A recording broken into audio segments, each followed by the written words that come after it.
নমস্কার, আমি সুস্মিতা রিক and Rick mom daily লাইফস্টাইলের আরও একটি নতুন ভিডিওতে আপনাদের সবাইকে অনেক অনেক স্বাগত।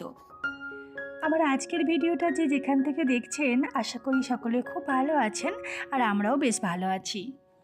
দুপুরবেলা ঘুম থেকে উঠে জাস্ট একটু রেস্ট নেব বলে বসে আছি, সেই সময় এই ফ্লিপকার্ট থেকে দাদাভাই ফোন করেছে যে আপনি যে ফ্লিপকার্টে জিনিসটা অর্ডার দিয়েছেন সেই জিনিসটা এসে গেছে, আপনি প্লিজ একটু নিচে নেমে আসুন। যথারীতি আমি নিচে নেমে আসলাম আর এই যে ডেলিভারিটা আমি নিয়ে নিচ্ছি। আর এখানে বাপি বসেছিলেন, তো বাপি একদমই ফ্লিপকার্ট থেকে কোনো কিছু নেওয়া পছন্দ করেন না, তো আমাকে জিজ্ঞেস করছে আবার কি এলো। তো আমি তখন বললাম যে এতে একটা ফুলদানি আছে, তো ফুলদানিটা নিয়েছি।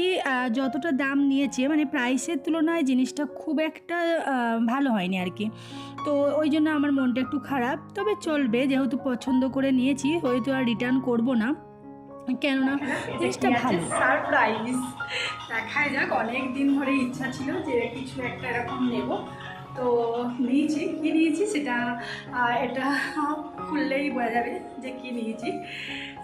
ঠিক আছে, চলুন খুলে দেখাই আপনাদের কি আছে।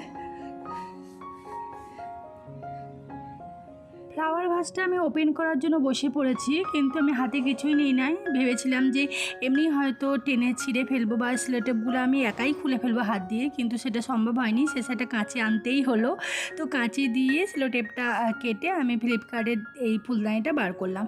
ফুলদানিটা দেখে যতটা সুন্দর ভেবেছিলাম ততটা সুন্দর হয়নি, তবে ভালো, খারাপ নয়। তবে দামটা একটু বেশি পড়ে গেছে, 349 টাকা নিয়েছে। তো জানি না এইগুলো কীরকম দাম হয় সেটাও তো আমি জানি না, কারণ তো কোনো দোকানে আমি করিনি আর কি, তো বলতে পারছি না কতটা দাম নেয় এগুলো। তো এই জিনিসটার দাম নিয়েছে 349 টাকা। আমি ভেবেলাম যে আমি ঠকেই গেছি হয়তো। তো এই যে ফাইনালের লুক, এই যে, আর সোনা এটাকে নিয়ে তো খুব করছে। তো এটা আমি কিন্তু আমাদের যে ডাইনিং প্লেসটা আছে, যেখানে আমাদের ডাইনিং প্লেসে ঠাকুর আঁকা আছে না যেখানটা, তো ওখানেই আমি রেখেছি। কেমন দেখাচ্ছে অবশ্যই জানাবেন। আর এটা নিয়ে আমার ঠকা হলো না ভালো হলো বুঝতে পারলাম না, তো দামটা হয়তো একটু বেশিই নিয়ে নিয়েছে। আর যেহেতু শনিবার আর যেহেতু আজকে নিরামিষই আমাদের খাওয়া হয়, আজকে পরোটা আর নিরামিষ ঘুগনি বানাবো। এখানে নিরামিষ ঘুগনি বানানোর জন্য আমি তেজপাতা, কাঁচা লঙ্কা, পাঁচফোড়ন দিয়ে আর আদা বাটা, জিরে বাটা দিয়ে ভালো করে কষিয়ে নিয়ে সিদ্ধ করে রাখা ঘুগনি আর ঘুগনির আলুগুলো ভালো করে কষিয়ে নেব। আর এতে হালকা পরিমাণ জল দেবো, একটু সামান্য মিষ্টি দিয়েছি, কারণ নিরামিষ ঘুগনিতে একটু মিষ্টি না দিলে ভালো লাগবে না। আর ঝালটাও প্রচুর পরিমাণে দিয়েছি, কারণ নিরামিষ জিনিস একটু ঝাল ঝাল মিষ্টি মিষ্টি খেতে ভালো লাগে। তো ওদিকে ঘুগনি চাপিয়ে দিয়েছি আর এদিকে পরোটা করবো বলে আমি পরোটাগুলো বেলে নিচ্ছি। তো আমি কিন্তু পরোটাগুলো এইভাবে বেলে নিয়েছি, অনেকগুলি পরোটা একসঙ্গে বেলে নিয়েছি, কারণ একা হাতে তো করবো, বারবার ওই বেলতে বেলতে হয়তো বেলুনি কম পড়ে যাবে, সেই জন্য আমি এক গাদা বেলে রাখছি আর কি কিছুটা, আর কিছুটা বেলতে বেলতে তখন করতে করতে বেলা যাবে। তো এদিকে পরোটাও চাপিয়ে দিয়েছি আর শুকনো খোলায় পরোটাগুলো ভাজবো, তেলে ছাঁকবো না, কারণ আপনাদের দাদাভাই শুকনো খোলায় পরোটা ভাজা খুব ভালোবাসে। আর আমার শ্বশুরমশাই, আমরা সবাই ভালোবাসি। তো শুকনো কড়াই পরোটাগুলো কিন্তু খেতে আমারও সেই ছেঁড়া পরোটার মতো, কেনা পরোটার মতো খেতে লাগে। তো যাই হোক, একে একে আমি পরোটাগুলো ভেজে নিচ্ছি। কাল যেহেতু রবিবার আর আজকে শনিবার আপনাদের দাদাভাই বাড়ি ফিরবে, সেই জন্যই আরও পরোটা বানানো হচ্ছে। তো আমি পরোটা বানাতে বানাতে কিন্তু আপনাদের দাদাভাই অলরেডি চলে এসেছে, আর মা ওখান থেকে অনেক কিছুই পাঠিয়েছেন, কারণ আপনাদের দাদাভাই বাড়ি ফেরার পথে আমার বাপের বাড়ি পড়ে। তো মায়ের মন জানেন, মা এটা সেটা পাঠিয়েছে ব্যাগে করে, সেগুলো পরে শেয়ার করছি। এই মুহূর্তে পরোটা বানিয়ে নিচ্ছি। আর আপনাদের দাদাভাই যেহেতু চলে এসেছে, রিক্সোনা আমার কাছেই ছিল, আর পড়া বলতে বলতে আমি মানে পরোটাগুলো করছি, আর কিন্তু পড়া বলছিল আমার সাথে সাথে। আসলে এইভাবে, এখন তো ছোট, এখন তার বই নিয়ে পড়াতে পারি না, ওই মুখে মুখেই আর কি কিছু ছড়া, কিছু বই, মানে কিছু অ ক খ এগুলোই বলি আর কি, আর ও সেগুলো আমার সাথে সাথে বলতে থাকে। তো যেহেতু ওর পাপা এসেছে, ও তাড়াতাড়ি পাপার কাছে চলে গেল। আর প্রায় পরোটা আমার বেলা বা করা সবই আমার হয়ে গেছে, এখানে লাস্টে এই পরোটাটা বাকি ছিল, তো এই জন্য দেখিয়ে দিলাম। আর এটাও বানানো হয়ে গেল।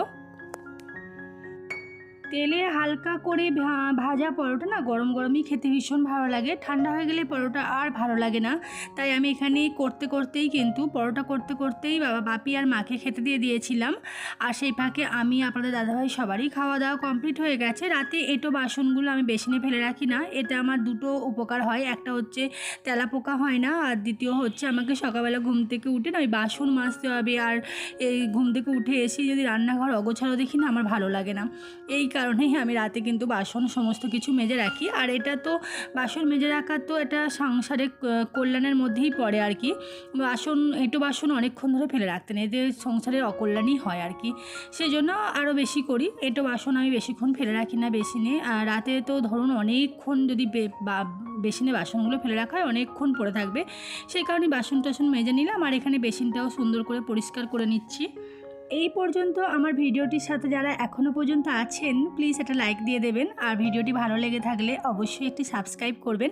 আর আপনারা কেমন টাইপের ভিডিও দেখতে চাচ্ছেন ঠিক কমেন্ট বক্সে জানাবেন। আপনাদের কমেন্ট পড়তে আমি ভীষণ ভালোবাসি, আর আপনাদের কমেন্ট পড়তে না আমার খুব ভালো লাগে, সেই জন্য বলছি অবশ্যই কমেন্ট করে জানাবেন। এই যে মা ব্যাগে কত কি দিয়েছে, দেখি কি কি দিয়েছে।